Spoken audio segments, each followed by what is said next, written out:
The Mazda MX-5 is the world's most popular open-top sports car, but is it also the toughest? It's built a reputation for mechanical durability like no other, but how do you go about testing something like a car's toughness? Well, we thought the best way to find out was probably to do something stupid, grueling and unnecessary, which is why we've come to Iceland, the land of ice and fire. The plan is a pretty simple one. We're starting here, down in Reykjavik, and we're going to do the entire 800 miles snaking coastal road, all in this car. And you don't see a lot of convertibles here in Iceland, for a very good reason.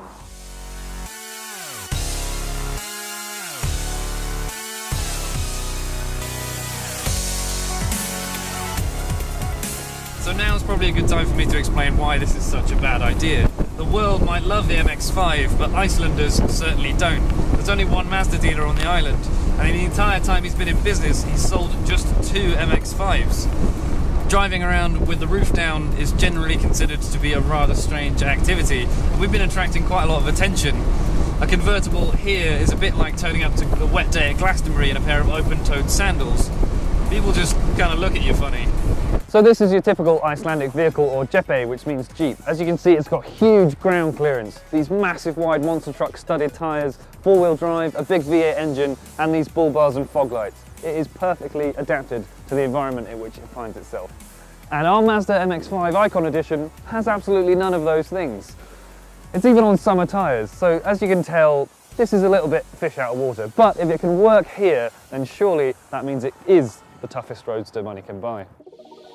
I think by now you should be starting to get the picture. The MX-5 is hardly first choice on most rental car lists here, but what it does have going for it is a compact body that's easy to drive on these narrow roads and bridges, summer tyres that slither around out of gravel car parks, and if we didn't feel conspicuous enough already, bright red decals and a body kit that are exclusive to the Icon Edition.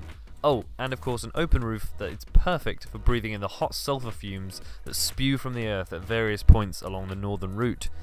This north side of the island alternates between looking like wild Scotland, Hades and the surface of Mars, but the one constant was the very cold wind. Still, we were determined. We were going to have the roof down the whole journey. Time for a status update. So we're 450 miles down, and yesterday we covered a huge chunk of the island, crossing lakes, waterfalls, lava flows and a smouldering mountain, and so far the MX-5 hasn't put a foot wrong.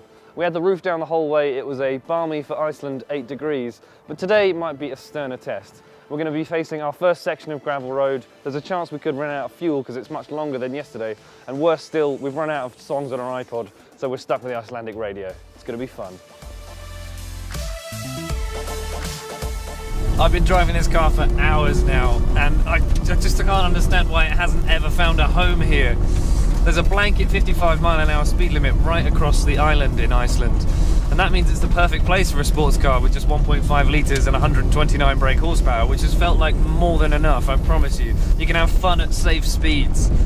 The roads have been stunning with lots of long, well-sighted corners and twists and turns that are best enjoyed with a car with a rear drive chassis, not some clumping great 4x4. And the best thing has been the epic scenery that's all around us. And what better way to see it than with the panoramic view afforded to us by having the roof off.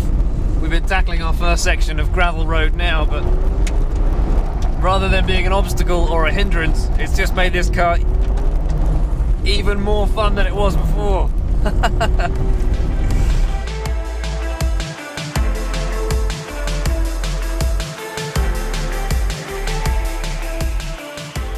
Okay, so I can see there are more practical vehicles than this one for doing this work, but I'm quite lucky enough to fit inside this. The seats are fairly supportive. Alright, there's not a lot of room for manoeuvre or any stuff, but you know, the whole thing feels sturdy. It feels like it's up for the abuse. It's able to withstand this sort of adventure. Because we've had the roof down the whole time, these heat events have been an absolute lifesaver. They've been staving off the frostbite on my fingers, as have the heated seats. This final part of the drive from the glacier at Jökulsárlón back to Reykjavik really was the best yet, with unbelievable scenery, black sand beaches and wet roads, so we had to concentrate.